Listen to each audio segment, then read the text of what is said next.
In the back segment tonight, the Factor estimates that if the illegal immigration bill passes, at least 20 million people, as we said, will be integrated into the American system, and this will cost a lot of money, and you and I are going to pay it, unless we all move to Costa Rica.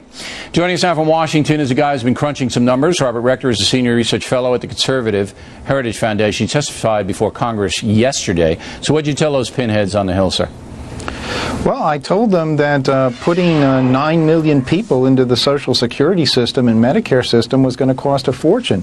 What we have to understand is that this is not just amnesty. It's an amnesty effectively with a blank check on the American taxpayer. As soon as you get one of these Z visas, you're in and eligible for the Social Security system, Medicare system. You're eligible for and you have the same constitutional rights as every American has, and the bill. There's no welfare. You got to work. If you're not working 90% of the time, you're out of here. Okay, so that takes away the direct payments the government would make to these people. Absolutely not. You misunderstand the welfare system in the United States. The welfare system is now targeted toward the working poor. In fact, all of the 70 welfare programs are not targeted toward those that do not work. They're targeted toward low-income workers, exactly this population. That's why low-skill immigrant households already receive about $10,000 a year in welfare benefits, each and every one of them. Okay, and so there has to be, in the completed bill, and remember the House has to do it, there has to be a provision that says no government welfare programs go to these families. There has to be that. It won't work. That you're trying to close the barn door after you let it. You're not going to have these people here 25 years. Now they're elderly and they need public housing and food stamps, and we're going to say no. I've watched the Congress for 25 years. That's not the place to stop this, okay?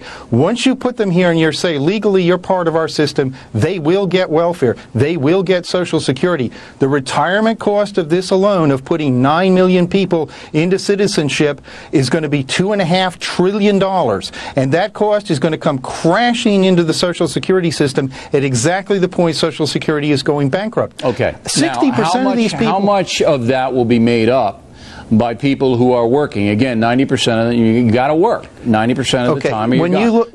They're going to pay into the Social Security system. They'll pay into the tax system.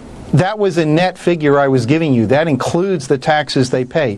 When you look at the typical immigrant household that's run by a high school dropout, and 60% of these illegals are dropouts, they receive on average today, without amnesty, $30,000 a year in government benefits. They pay in about $10,000 in taxes, mainly sales and consumption tax. So they're a net drag on the taxpayer already of around $20,000 a year.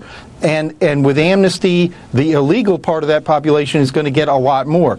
The net cost of an illegal alien that gets amnesty to the taxpayer, benefits received minus taxes paid in, over his lifetime is going to be about $500,000. This is not amnesty. It's in fact a kind of right to pillage the American taxpayer. All right, now, why are we giving these people $500,000? Well, because we're a compassionate society, that's why. But if the people who are off the books, which is a lot of the illegal alien population, then are forced onto the books and then have to pay, which they're not paying now, doesn't that negate some of this?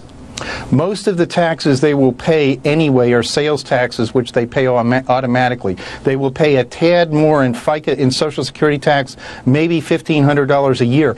But once they become legal, they have a right to draw down from 60 different welfare programs, and then in about 35 years, they have a right to draw Social Security, Medicare, and Medicaid. That will cost the taxpayers net $17,000 a year for each one of these, $2.5 trillion in retirement alone.